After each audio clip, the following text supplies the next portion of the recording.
வணக்கம் நேர்களே, நான் உங்கள் ஆஸ்ட்ரோ பூர்ணா. இன்னைக்கு நாம இந்த இடத்துல பார்க்கக்கூடிய பதிவு பாத்தீங்கன்னா மே மாத பலன்கள். மே மாதத்துல இருக்கக்கூடிய கோச்சார கிரகங்களின் நிலவரங்கள் அப்படின்னு பார்க்கும்போது மேஷ ராசியில சூரியன் உச்சம் பெற்று இருக்கிறார். சூரியனோடு சேர்ந்து புதனும் கிரக சேர்க்கை பெற்று இருக்கிறார். அடுத்து ரிஷப ராசியில சுக்கிரன் ஆட்சி நிலையில இருக்கிறார். மிதுன ராசியில குரு பகவான், சிம்ம ராசியில யூசுவல் கேது பகவான், கும்ப ராசியில ராகு பகவான், மீன ராசியில் காலபுருஷனுக்கு 12ஆம் இடமான அந்த மீன ராசியில சனி செவ்வாய் சேர்க்கை அப்படின்ற மாதிரியாக இந்த மே மாதம் தொடங்குகிறது. இந்த மாதத்துல இருக்கக்கூடிய கோச்சார கிரகங்களின் பெயர்ச்சிகள் அப்படின்னு பார்க்கும்போது மேஷ ராசியில உச்சம் பெறக்கூடிய அந்த சூரியனாகப்பட்டவர் 15ஆம் தேதி பெயர்ச்சி ஆகிறார். அன்றைய தினமே அந்த புதன் பகவானும் பெயர்ச்சி ஆகிறார். புதன் இந்த மாதத்துல 2 தடவை, அதாவது மாதத்தின் இறுதியில் 30ஆம் தேதி தன்னுடைய சொந்த ஆட்சி வீடான மிதுன ராசிக்கு பயிற்சி ஆகிறார். அடுத்து இந்த மாதத்துல பாத்தீங்கன்னா செவ்வாய் ஆகப்பட்டவர் மாதத்தின் முற்பகுதியிலேயே, அதாவது 12ஆம் தேதி மே மாதம் தன்னுடைய சொந்த ஆட்சி வீடான மேஷ ராசிக்கு பயிற்சியாகி வருகிறார். இந்த மாதத்துல அடுத்து அந்த ஆட்சி பெற்ற நிலையில இருக்கக்கூடிய அந்த சுக்கிரன் ஆகப்பட்டவர் 14ஆம் தேதி அந்த ஆட்சி வீட்டில இருந்து காலபுருஷனுக்கு 3ஆம் இடமான அந்த மிதுன ராசிக்கு குருவோடு சேர்க்கை பெறுகிறார். நிறைய வருமானங்களை குறிக்கக்கூடிய ஒரு கிரகம் அப்படின்னு சொன்னோம்னா மாத வருமானத்தை குறிக்கக்கூடிய கிரகம் சுக்கிரன். அடுத்து பாத்தீங்கன்னா வருட வருமானங்களை குறிக்கக்கூடிய ஒரு கிரகம் அடுத்து குரு பகவான். அடுத்த தலைமுறை வருமானங்களை குறிக்கக்கூடிய ஒரு கிரகம் ராகு பகவான். இதுதான் இந்த கிரகங்களினுடைய வருமான தன்மைகள்.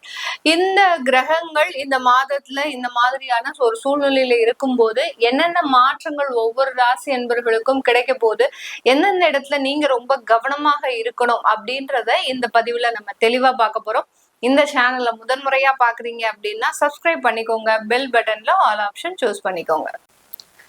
கன்னி ராசி என்பர்கள் காலபுருஷனுக்கு 6ஆம் இடமான அந்த ருணரோக சத்ருஸ்தானத்துல இருக்கக்கூடிய ஒரு ராசி என்பர்கள் கன்னி ராசி என்பர்கள். ஏதாவது படபடான்னு முதல் வேலையா செஞ்சுட்டு ஐயோ நம்ம செஞ்சிட்டோமே அப்படின்னு வருத்தப்படக்கூடியவர்கள் இந்த கன்னி ராசி என்பர்கள். ஒரு முக்கியமான முடிவெடுக்கிற நேரத்துல பாத்தீங்கன்னா இவர்களினுடைய மனநிலையோ இல்ல சிந்தனையோ பாத்தீங்கன்னா அலைபாயக்கூடிய ஒரு அமைப்பு வாய்ந்தவர்கள் இந்த கன்னிராசி என்பர்கள் தான்.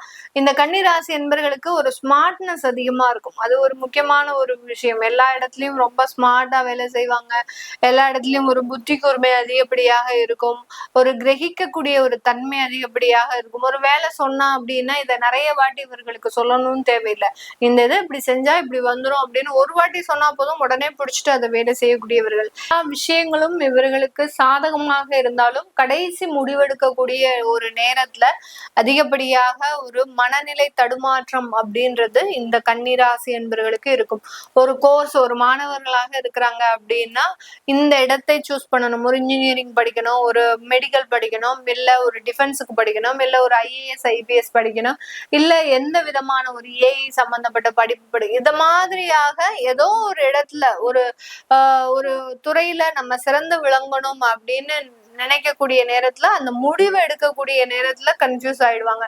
நான் ஏன் இதை செய்யக்கூடாது, அடுத்து கோர்ஸ் எடுத்துட்டு நான் தப்பான கோர்ஸ் எடுத்துட்டேன், நான் ஏன் அந்த கோர்ஸ் எடுத்திருக்க கூடாது, இப்படி தன்னுடைய முடிவுல ஒரு நிலையான ஒரு முடிவு இல்லாமல் ஒரு தடுமாற்றம் அடைபவர்கள் நம்ம கன்னிராசி என்பவர்கள்.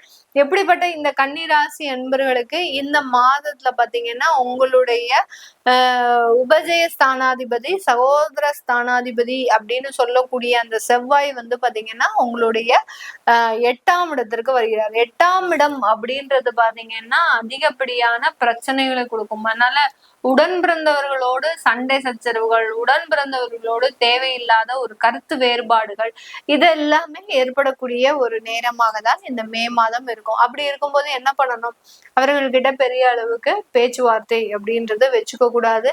இந்த காலகட்டம் நீங்க அதாவது உடன் பிறந்தவர்கள் சேர்ந்து ஏதாவது தொழில் செய்றீங்க அப்படின்னா அந்த தொழிலுக்குள்ள சில பிரச்சனைகள் வருவதற்கும் உண்டான ஒரு தருணமாக தான் இருக்கும். நோய் தொந்தரவுகள் அப்படின்றது இந்த காலகட்டம் வர்றதுக்கு உண்டான ஒரு நேரம்.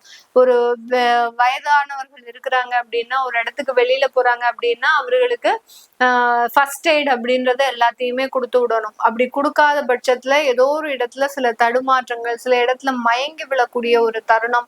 அடுத்து பாத்தீங்கன்னா பிளட் ப்ரெஷர் இதெல்லாமே அதிகமாகிறதுக்கு உண்டான ஒரு தருணம்.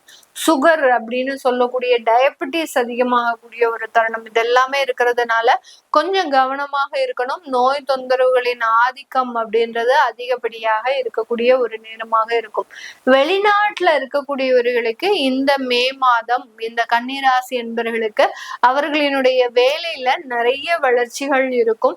சில பேருக்கு வேலையை விட்டுட்டு வேற வேலைக்கு மாறணும் அப்படின்ற ஒரு ஆர்வம் அதிகப்படியாக இருக்கும். எனக்கு இந்த இடத்துல வேலை ரொம்ப சாட்டிஸ்பாக்சனா இல்ல, வேற இடத்திற்கு மாற்றம் செய்யலாமா அப்படின்னு கேட்டீங்கன்னா தாராளமாக மாற்றம் செய்யலாம். அப்படி மாற்றம் செய்யும் போது எனக்கு வளர்ச்சிகள் இருக்குமா அப்படின்னு கேட்டீங்கன்னா அதுவும் தாராளமாக இருக்கும். மாற்றம் செய்யறதுனால எந்த விதமான ஒரு குறைவும் இந்த கன்னிராசி என்பவர்களுக்கு ஏற்படாது. சில போன உடனே உங்களுக்கு ஒரு மாதம் 2 மாதம் பாத்தீங்கன்னா சில தேவையில்லாத ஒரு தொந்தரவுகள் வரும். இந்த தொந்தரவு எதனால வருது? ஒரு இடமாற்றம் செய்யறதுக்கு உண்டான ஒரு ஸ்தானத்தை குறிக்கக்கூடிய அந்த செவ்வாய் 8ஆம் இடத்துல இருக்கும் போது இடமாற்றம் செய்யும் போது ஏதோ ஒரு தொந்தரவுகள் வந்து மறையறதுக்கு உண்டான ஒரு நேரமாக தான் இருக்கும்.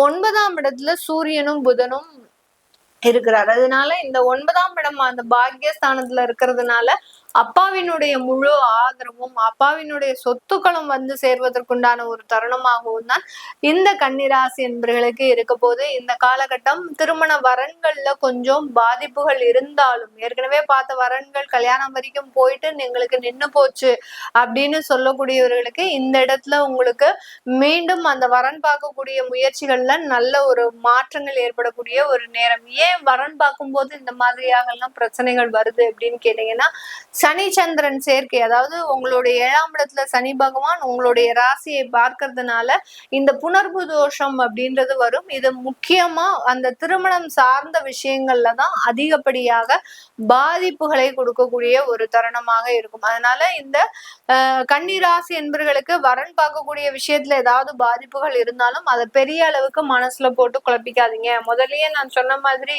முடிவெடுத்தது நீங்க, தவறான முடிவெடுத்தது நீங்க. அப்படி இருக்கும்போது அந்த முடிவுகள்ல ஏதோ ஒரு பிரச்சனைகள் இருக்கு அப்படின்னா அந்த பிரச்சனைகளை மேலும் பெரிய அளவுக்கு மனதுல போட்டு வருத்திக்காம அடுத்து நடக்கக்கூடிய விஷயங்களை பார்க்கணும். இப்போ இந்த மே மாதத்துல பார்க்கக்கூடிய சில வரன்கள் மூலமாக உங்களுக்கு நல்ல ஒரு திருமண வாய்ப்புகள் கூடி வரக்கூடிய ஒரு நேரமாக தான் இருக்க போது.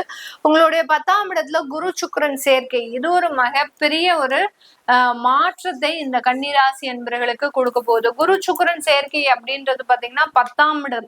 10ஆம் இடம்ன்றது கர்மஸ்தானம். இந்த கர்மஸ்தானத்துல குருவும் சுக்கிரனும் சேர்ந்து இருக்கிறதுனால இந்த காலகட்டம் உங்களுக்கு நல்ல ஒரு வளர்ச்சிகள் தொழில் ரீதியாக கிடைக்கிறதுக்கு உண்டான ஒரு தருணம். இது நாள் வரைக்கும் தொழில் செஞ்சிட்டு இருக்கிற அந்த தொழில எந்த விதமான ஒரு முன்னேற்றமும் இல்லை அப்படின்றவங்களுக்கு இந்த மே மாதத்துல இருந்து அதிகப்படியான ஒரு முன்னேற்றங்களை அடைவதற்குண்டான ஒரு தருணமாக தான் இருக்க போது. அந்த தொழில்ல நிறைய வளர்ச்சிகளை அடையக்கூடிய ஒரு தருணம், தொழில் மூலமாக அதிகப்படியான வருமானங்களை சம்பாதிக்கக்கூடிய ஒரு தருணம், இந்த இடத்துல கடனுடைய அளவும் குறையக்கூடிய ஒரு தருணமாக தான் இந்த கன்னிராசி என்பவர்களுக்கு இருக்க போகுது. அதனால அந்த குரு சுக்கிரன் சேர்க்கைன்றது அதிகப்படியான ஒரு மாற்றத்தை இந்த கன்னிராசி என்பவர்களுக்கு முழுமையாக கொடுக்கக்கூடிய ஒரு தருணமாக இருக்கும்.